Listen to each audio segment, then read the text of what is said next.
this in just now as well from Why Ming Yu on Facebook. Thanks for getting in touch.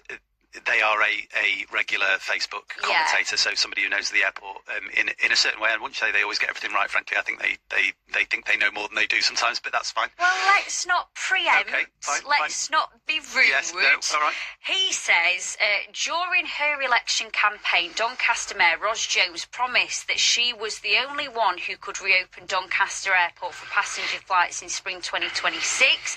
By the way, we did contact Ros for comment on this today, and she didn't want to get back to us.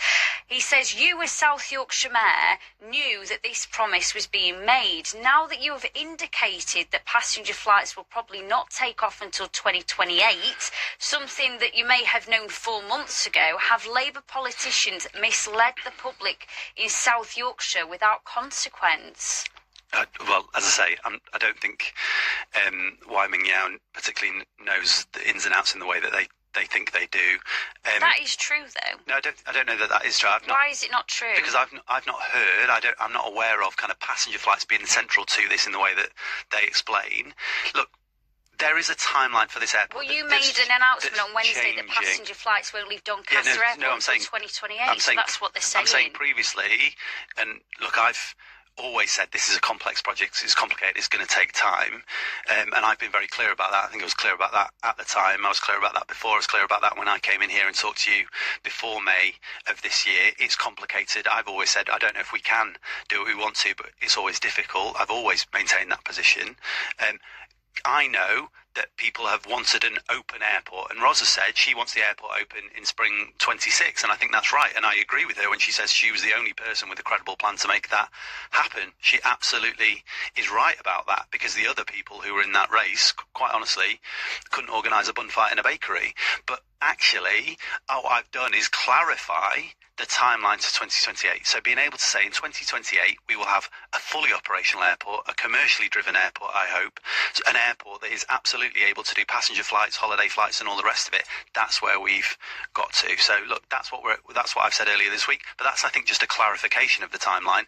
And I'll be honest, the timeline is always subject to change, isn't it? Because look, it's a complicated thing, and who knows what might happen in that time period in terms of things like an Icelandic volcano or a COVID outbreak or a national air traffic controllers strike. There's loads of things that could happen. We're trying to take a conservative view, a conservative estimate of what might happen, and be honest with the public about all of that. And last question on the airport for now, before we have a tiny break. Helen Wilson's got in touch on Facebook just now. I think this is the thing that is rubbing people up the wrong way, Oliver, is that because you've got all these answers for everything rather than a straight yes or a no. Helen says, are you going to get the airport open, or are you just stringing us along? It's make your mind up time.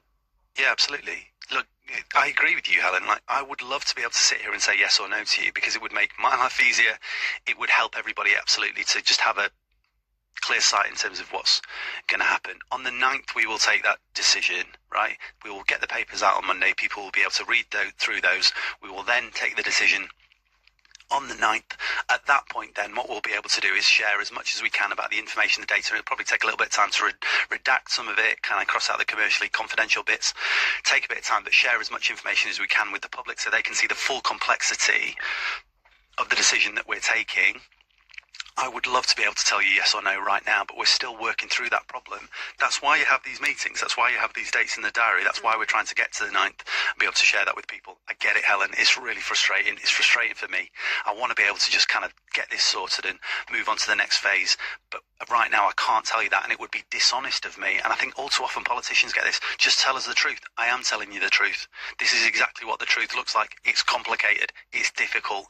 There's no straight answers at this point, but we'll get there by the 9th, and I'll be able to share everything at that point. And hopefully it's done by then. The 9th is the final thing then. There's not going to be any more surprises about, you have to tell us there and then, that day, what you're going to be doing with this funding, correct? Yes, that's right. Okay, good. This is our BBC. A nice bright start to the day for many of